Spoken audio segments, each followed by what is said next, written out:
In my last video, I talked about how we bought our home in Calabria without seeing it in person first. But what I did not tell you is how many properties we almost bought before we found the one that eventually became ours. Because we did not see just one pretty listing online and say, that's it. There were virtual tours, inspections, reports, phone calls, documents being reviewed, and more than a few moments where we thought we had found the right place, only to discover there was a much bigger problem hiding under the surface. So in this video, I want to take you behind the scenes of the actual properties we seriously considered before buying our home in Calabria. Some were beautiful, some looked like amazing deals, and a few could have become very expensive mistakes. This is not legal or financial advice. It's simply our personal experience as foreign buyers trying to buy a property in Italy from overseas. And the reason we were able to avoid some of these problems is because we had the right team and the right help. Luca reviewed everything from the legal side, and Leonardo inspected the properties from the ground. And together they helped us to understand things we would have never known to look on our own. So let's start with property number 1. This one got our attention immediately.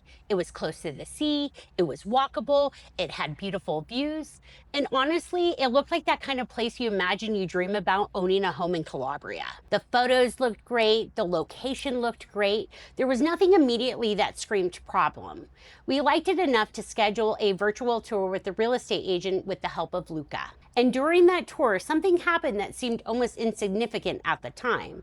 But looking back, it was one of the biggest clues. There was this curtain that was hanging across the apartment, and during the tour, we asked the agent what was behind it, which now feels very dramatic, like a game show, like what's behind curtain number 1? Except instead of winning a vacation, a new car, or a fabulous prize, we were about to discover our first major Italian property red flag. The agent opened the curtain and showed us the space behind it, and then explained this is where a kitchen could be, or really where the kitchen should have been. And at the time, we didn't understand what that meant. We were so completely new to buying property in Italy, so we just thought, okay, that's kind of strange. But later, when Leonardo inspected the property, everything started to make sense. The kitchen had been built in an area that was legally supposed to be the terrace. The terrace had been enclosed and converted into a living space, which meant the kitchen was not where it was supposed to be. And suddenly, that curtain was not just hiding an awkward space, it was hiding the first big problem. Then there was the balcony. The official plan showed a balcony that did not fully exist in real life. So the official documents and the actual property were not matching. Then came the biggest issue. 2 load-bearing walls had been opened without authorization. That was not cosmetic. This was structural. And when Luca explained the potential implications, our view of the property completely changed. This was not a home that just needed some updating. This was a property with legal questions and structural questions attached to it. Could those issues potentially have been fixed? Maybe, but the seller would have needed to address them first. That meant professionals, permits, time, money, and uncertainty. For us, buying from overseas, it was too much of a risk. So property number 1 quickly became a no. And it taught us our first major lesson. A beautiful sea view does not automatically make a property a good investment. Sometimes the biggest problems are hidden behind the walls, or in this case, behind the curtain. Now on to property number 2. This one was dangerous. Not because it looked bad, because it did not. It was dangerous because we really liked it. It was under budget, it had an outdoor space, it had a sea view, it had a good layout, and there was enough room left in the budget to make improvements. It wasn't perfect.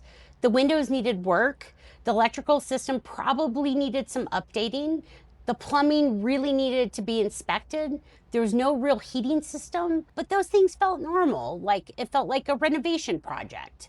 No red flags. After Leonardo inspected it, we still felt optimistic. This was probably the closest we came to buying a different property. Then another issue came up. The seller's technician discovered the entire building had been constructed 1 meter ahead of where it was supposed to be. Not one wall, not one room, the entire building. When we first heard that, I don't think we fully understood how serious this could be. Because when you're new to this, you think, okay, but the building's there, people live there, it's existed for years. How big of a deal could this really be? Then Luca explained it. This was not a renovation issue, this was a planning issue. And the question was not, can we buy it? The question is, what happens later? What happens if we want to sell it? What happens if our children inherit it someday? What happens if a future buyer needs to finance and the bank discovers there's a problem during the appraisal? Suddenly, that lower purchase price did not feel so comforting, and because the discount did not erase the risk. Eventually, that property was offered to us again at an even lower price. And again, we thought about it. Of course we did. But Luca's advice stayed with us. The problem hadn't changed, only the price changed. So we walked away. And that became another major lesson.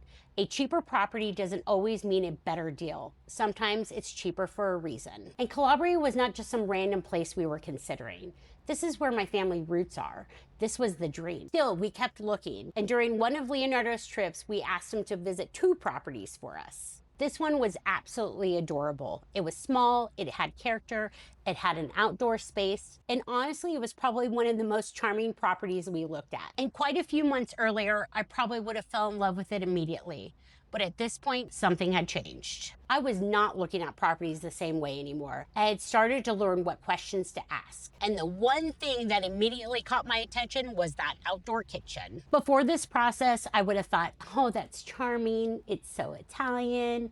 It's perfect. But by this time, my first thought was that authorized? And that's when I realized how much Luca and Leonardo had taught us. Because now I understood that outdoor spaces, enclosed spaces, kitchen, terraces, additions, all needed to match official documentation. Maybe it could have been sorted out, maybe it was perfectly fine, but honestly, I was tired of maybes. I didn't want another property that might turn into another legal question later, so we passed, even though it was adorable. Sometimes you don't walk away because a property is terrible. Sometimes you walk away because you finally learn what questions matter. The second property was the apartment in Scalea, and from the beginning it felt different. Not because it was perfect, because it was not. Not because it was the most beautiful property we had seen, because it was not. It felt different because it was practical. It was in Barre del Calpino, a community I had already spent a lot of time researching. The transportation connections were good, the area felt accessible. After everything we had already been through, practicality started to matter more than charm. I remember telling my husband, I think this one might be the safest choice. Not the most exciting, not the most romantic, the safest. And at that point, safety sounded pretty good. There was less outdoor space, less maintenance, fewer unknowns. Leonardo completed the inspection, Luca reviewed everything, and this time the due diligence went smoothly. Are there things we still want to update? Absolutely. But they're normal projects, not structural issues, not unauthorized kitchens, not buildings in the wrong location, just normal home ownership projects. And for the first time in the entire search, we felt comfortable moving forward. Once Luca gave us the thumbs up, we booked our flights, and on March 7th, we signed the deed. And just like that, after months and months of searching, inspections, reports, question, and near misses, we owned a home in Calabria. And the funny part is, we barely got to enjoy it. Because of our jobs, we only had a day before we had to leave and fly home. So we signed the paperwork, walked into our apartment, tried to absorb the fact that this was actually ours. And the next day, we were headed back to the airport. But this is where the next chapter begins, because buying the property was only the beginning. The next challenge is actually living there, figuring out daily life, taking out the trash, checking the mail, learning what needs attention first, and discovering all the things you do not notice during the buying process. So in the next video, I'll be back in our apartment for longer, and this is where the real adventure begins. As always, thank you so much for watching Halfway to Italia. If you enjoyed this video, please like and subscribe so you can follow along as we continue to figure out our life in Calabria one step at a time. I'll see you in the next video.